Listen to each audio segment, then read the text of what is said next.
everyone. Today we are going to start with our next topic and that is packing fraction.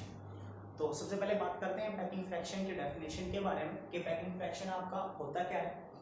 तो packing fraction अभी बताया last time आपको close packing के बारे में बात हुई थी।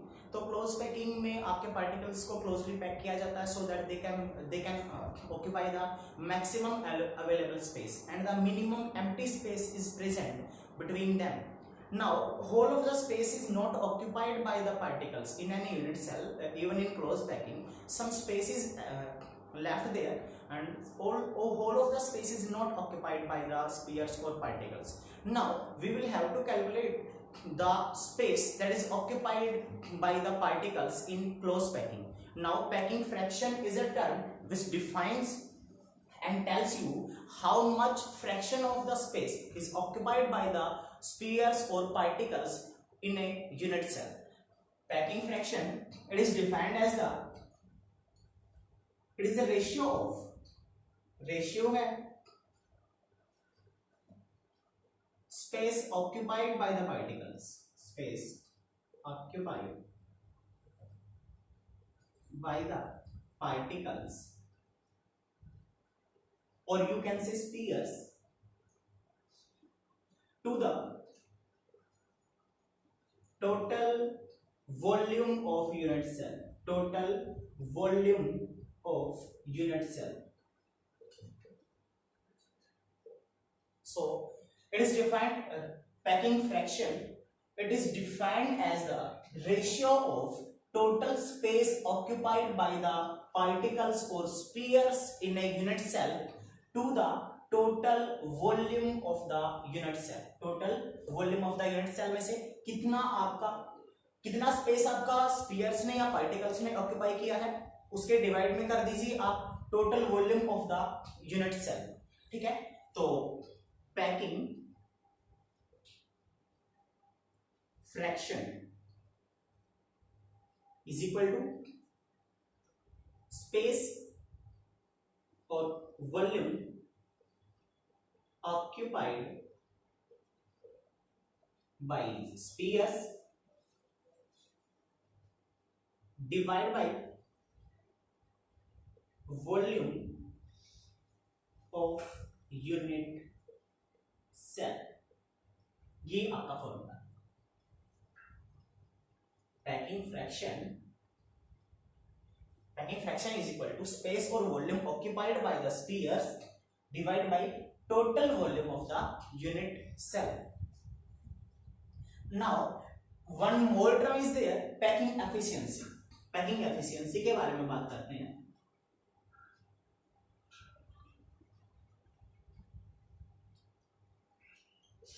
Packing efficiency tell us about the efficiency of the packing. जो पैकिंग की एफिशिएंसी है मींस 100 आउट ऑफ 100 में से कितना परसेंट आपका कितना पोर्शन आपका ऑक्यूपाई किया है स्फीयर्स ने। यूनिट सेल का अगर 100 पार्ट है आपका 100 पोर्शन है तो उसमें से कितना वॉल्यूम या कितना स्पेस स्फीयर्स ने ऑक्यूपाई किया है वो हमें पैकिंग एफिशिएंसी बताता है।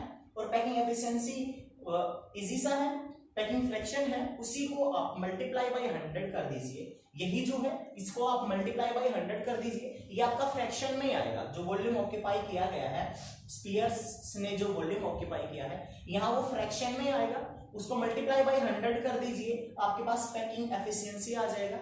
नाउ सो पैकिंग फ्रैक्शन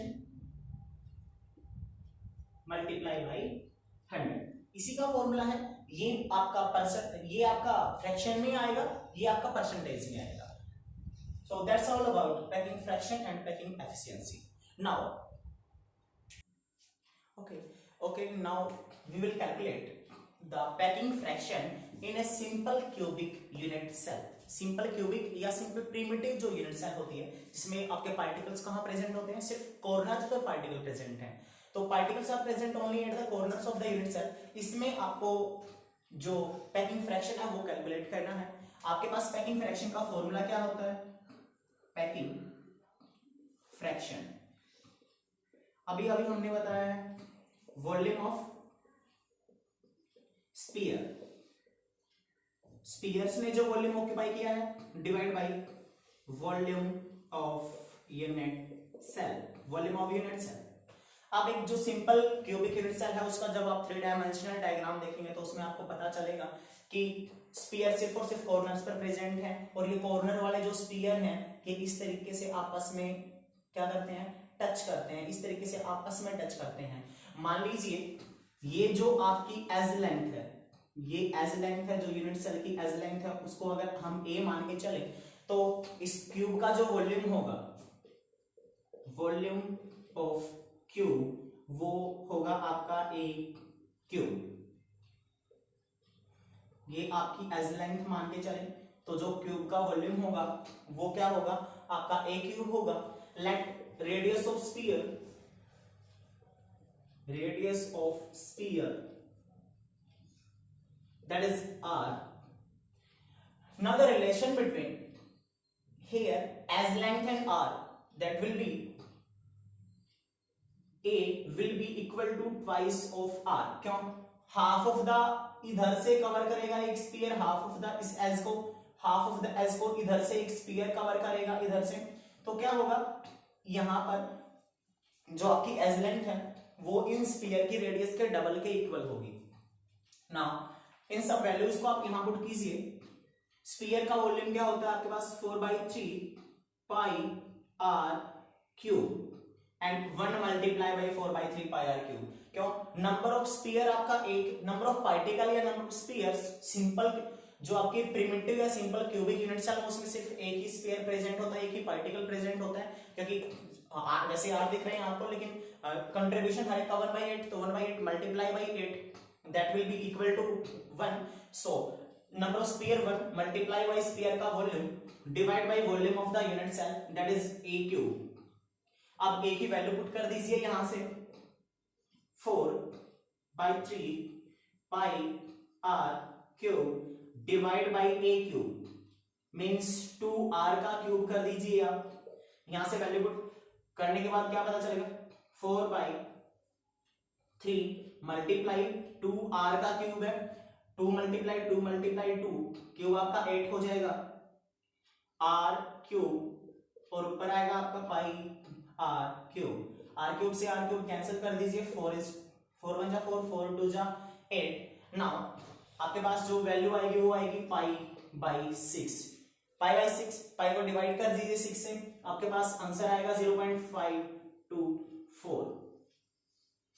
और जो सिंपल आपकी क्यूबिक यूनिट सेल है उसमें जो पैकिंग फ्रैक्शन की वैल्यू है वो आएगी आपकी 0.524।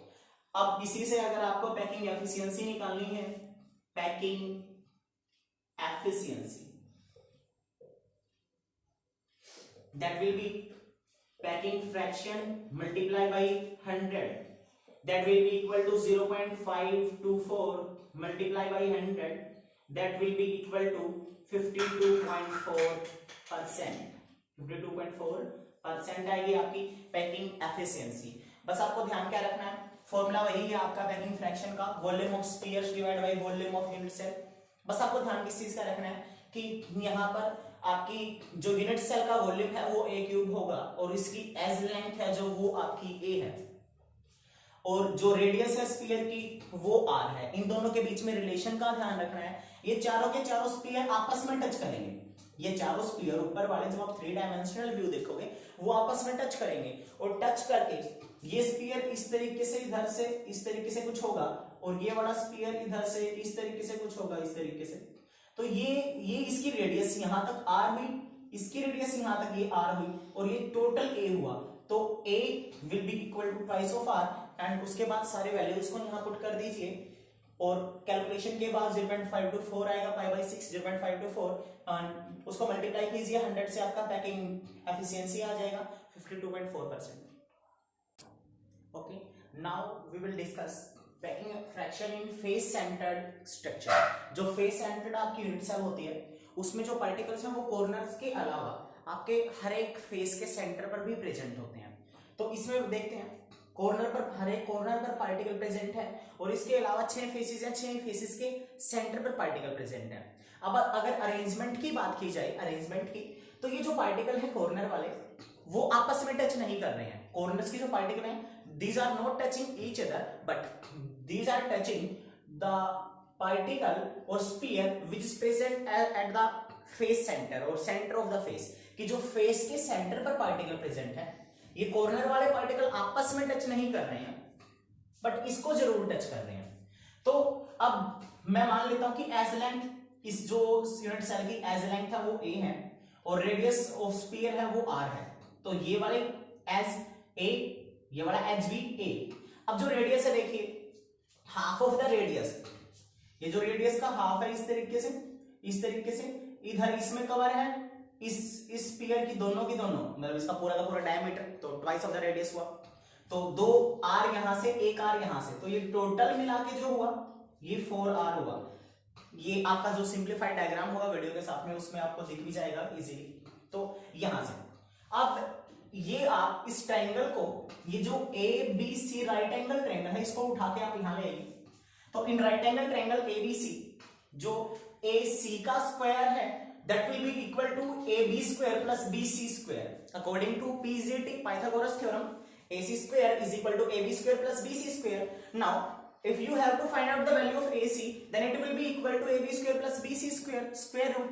Now put the value of AC की वैल्यू यहां पर क्या है आपकी, AC 4R के इक्वल है, AB A के इक्वल है, BC भी A के इक्वल है, तो मैंने वैल्यू पुट की यहां पर 4r is equal to a square plus a square, 2a square is equal to 4r, 2a square है, a square का स्क्वायर रूट करोगे a हो जाएगा, रूट 2 को इधर ले आओ डिवाइड में, तो 4 by root 2 r is equal to a, और यहां से अगर इसको सिंप्लीफाई करके वैल्यू निकाले तो 2 root 2 r is equal to a. Now packing fraction is equal to volume of sphere divide by volume of unit cell.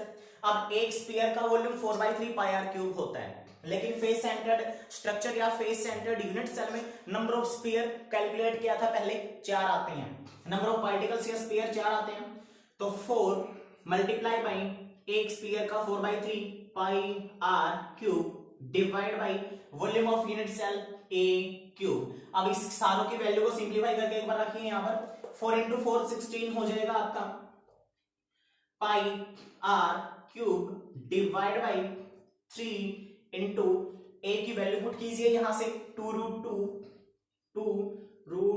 2 r और इस सारे का क्यूब। अब इसको सिंप्लीफाई करते हैं यहां, ये आएगा 16 pi r cube divide by 3 multiply 8 multiply 4 root 2 into r cube से r क्यूब कैंसिल आउट हो जाएगा आपका, 8 1 जा 8 to the 16, here 2 is 2, sorry here 2 root 2 होगा आपका, 2 root 2 होगा, तो 2 1 2 और 2 1 2 कैंसिल, आपका यहां जो आएगा that will be pi divided by 3 root 2, और you can say root 2 से मल्टीप्लाई रूट 2 से डिवाइड कर लोगे अगर आप, तो यहां पर पाई रूट 2 डिवाइड बाई 6 भी हो जाएगा, वो हो सकता है, और इस सारे को कैलकुलेट करोगे जब आप तो वो आएगा 0.74। तो ये आपका फेस सेंटर्ड स्ट्रक्चर का या यूनिट सेल का आपका पैकिंग फ्रैक्शन आ गया है। अब इसको पैकिंग एफिशिएंसी निकालनी है। क्या बताया था पैकिंग एफिशिएंसी आपका, वो बताया था पैकिंग फ्रैक्शन मल्टीप्लाई बाई 100, तो आपका क्या आएगा 0.74 multiply by 100 that will be equal to 74%। तो ये क्या आया है आपका packing fraction face centred structure में 0.74 और पैकिंग एफिशिएंसी 74%। बस ध्यान रखना है ये रिलेशनशिप के बारे में, और क्या, यही कि जो कॉर्नर के पार्टिकल हैं वो आपस में टच नहीं कर रहे हैं बट वो जो आपका फेस के सेंटर में पार्टिकल है उसको टच कर रहे हैं। सिंप्लीफाइड डायग्राम आपका टच कर देंगे साथ में। Okay, now let us start with packing fraction in body centred structure. Diagram है, एक बार देखते हैं क्या होता है बॉडी सेंटर्ड स्ट्रक्चर में। जो आपके कॉर्नर्स के पार्टिकल हैं वो कॉर्नर पर प्रेजेंट है but these are not touching each other. यहाँ छोटा डायग्राम है, मतलब आपका एक्चुअल जो 3 डायमेंशनल होगा उसमें क्या होगा, ये जो कॉर्नर्स के पार्टिकल वो आपस में टच नहीं कर रहे होंगे बट ये जो बॉडी के सेंटर पर जो यूनिट सेल है उसके बॉडी के सेंटर में, बॉडी सेंटर पर जो पार्टिकल है ये इसके साथ टच में जरूर है। जो बॉडी सेंटर पर पार्टिकल है ये कॉर्नर वाले पार्टिकल इसके टच में है बट आपस में यहां टच नहीं कर रहे हैं। अब मान लीजिए ये जो एज लेंथ है, यूनिट सेल है, क्यूबिक है, इसके एज के लेंथ को मैं ए मान लेता हूं, as length is equal to a, और radius of sphere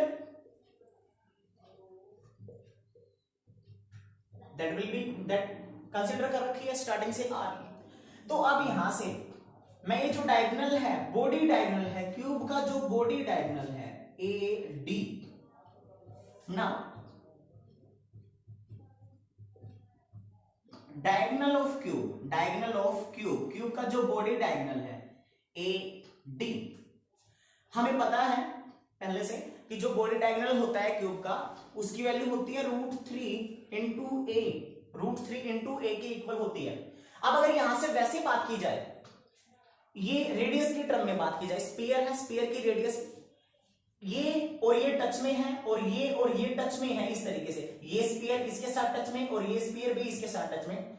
half radius, एक रेडियस इसकी आई यहां से, इसका पूरा का पूरा डायमीटर इस पर आ रहा है, इसकी 2 रेडियस आएंगी और एक रेडियस इसकी, तो ये एडी कंप्लीट है वो 4r के इक्वल हो जाएगा यहां से, इज इक्वल टू √3 इंटू ए, और ए की अगर वैल्यू निकाले तो 4/√3r इज इक्वल टू ए, ये रिलेशन आएगा आपके पास। अब यहां से पैकिंग क्या निकालना है, पैकिंग फ्रैक्शन निकालना है आपको। पैकिंग फ्रैक्शन पहले भी बताया है आपको, क्या होगा, packing fraction is equal to volume of spheres divide by volume of unit cell, divide by volume of unit cell.